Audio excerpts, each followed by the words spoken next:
Hello everyone. हमारा आज का क्वेश्चन है, उसमें हमसे पूछा गया है कि what number comes next in the pattern. और हमें जो पैटर्न दिया गया है वो है 2, 6, 12, 20, 30 और हमने फाइंड आउट करना है कि 30 के बाद कौन सा नंबर आएगा।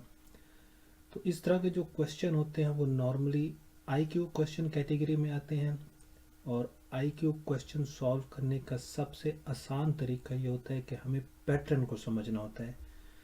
तो नॉर्मली हम अंडरस्टैंड करते हैं कि पहले और सेकंड नंबर के दरमियान क्या पैटर्न बन रहा है, फिर वही पैटर्न जो पहले और दूसरे के दरमियान बन रहा होगा उसको कंफर्म करने के लिए हम दूसरे और तीसरे नंबर को देख लेंगे। फिर वही पैटर्न चलता हुआ तीसरे, चौथे, पांचवें, छठे और इस तरीके से हम जो नंबर मिसिंग होता है उसको फाइंड आउट कर लेते हैं।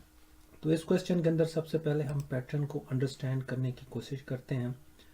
तो हम यहाँ पे देखते हैं हमारा जो पहला नंबर है वो 2 है और दूसरा है 6। तो इनके दरमियान दो तरह का, तो जब हम पैटर्न बनाते हैं हम उनको या प्लस माइनस मल्टीप्लाई या डिवाइड करते हैं किसी नंबर के साथ, तो ताकि हमें दूसरा नंबर मिल जाए।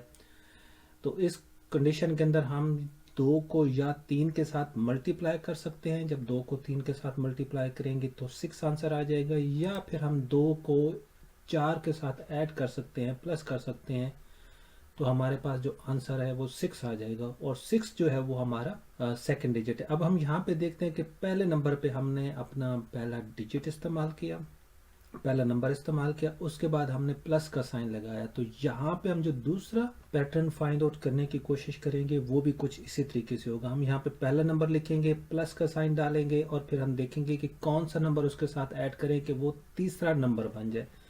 तो जब यहाँ पे पहला 6 है, दूसरा हमने प्लस लिखा और उसके बाद 6 को हम ऐड करते हैं तो हमारा आंसर 12 आता है, जो कि 12 है वो हमारा तीसरा नंबर है। इसी तरीके से हम तीसरे और चौथे के दरमियान पैटर्न को फाइंड आउट करते हैं।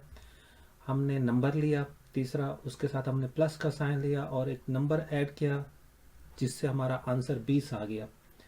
और इसी तरीके से हम अपना जो चौथा पैटर्न है उसको फाइंड आउट करते हैं कि पहला नंबर लिया, उसके बाद प्लस का साइन लिया, फिर हमने एक नंबर को ऐड किया ताकि हमारा जो आंसर है, जो हमारा पांचवा नंबर है, वो पता चल जाए। तो यहाँ पे हमने 20 के अंदर 10 को ऐड किया तो 30 आ गया। 30 हमारा जो नेक्स्ट नंबर है सीक्वेंस के अंदर, पैटर्न के अंदर, तो वो आ गया। अब यहाँ पे हम देखते हैं, फर्दर देखते हैं, हम इस सीक्वेंस को देखते हैं। हम इस कि यहाँ पे हमारे पास फर्स्ट डिजिट आता है, उसके बाद प्लस का साइन आता है, उसके अंदर हम कोई नंबर ऐड करते हैं और हमारा कोई आंसर आता है।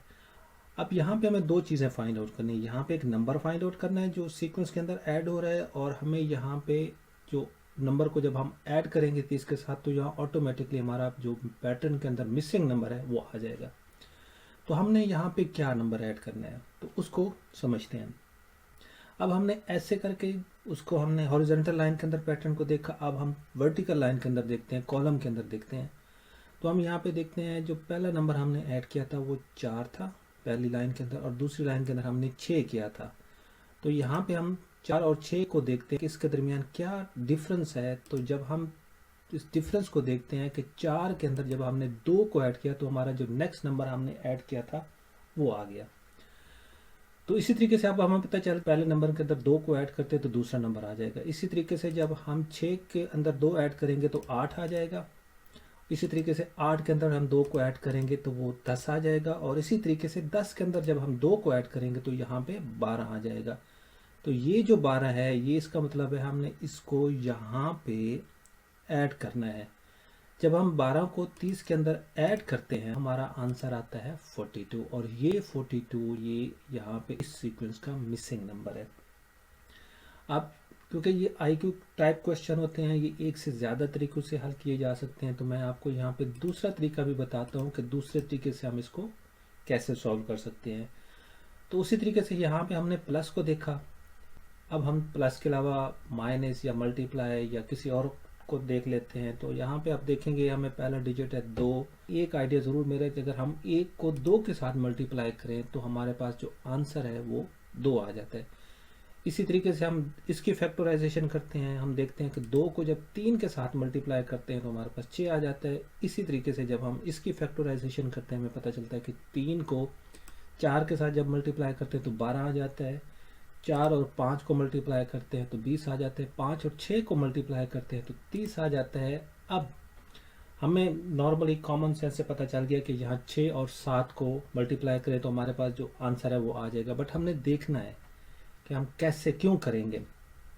अब यहाँ पे हमने हॉरिजॉन्टल लाइन है वो देख ली, अब हम कॉलम को देखते हैं, वर्टिकल लाइन को देखते हैं। अब यहाँ पे अगर आप नोटिस करते हैं इस लाइन के अंदर, ठीक है ना, इस कॉलम के अंदर, तो ये एक असेंडिंग ऑर्डर बन रहा है। असेंडिंग का मतलब है जो इंक्रीजिंग ऑर्डर है। यहाँ पे देखें 1 है, 2 है, 3 है, 4 है, 5 है और नेक्स्ट नंबर जो है वो 6 आ जाएगा। इसी तरीके से हम दूसरे कॉलम को देखते हैं तो ये भी एक असेंडिंग ऑर्डर बन रहा है जो 2 से स्टार्ट होता है। तो यहाँ पे 2 है, 3 है, 4 है, 5 है, 6 है और नेक्स्ट हमारा जो इस ऑर्डर के अंदर नंबर आएगा वो 7 आ जाएगा। और 7 को जब 6 के साथ हम मल्टीप्लाई करते हैं तो 42 आता है और यही 42 जो हमारा मिसिंग नंबर है इस पैटर्न के अंदर, और 42 हमारा राइट आंसर है।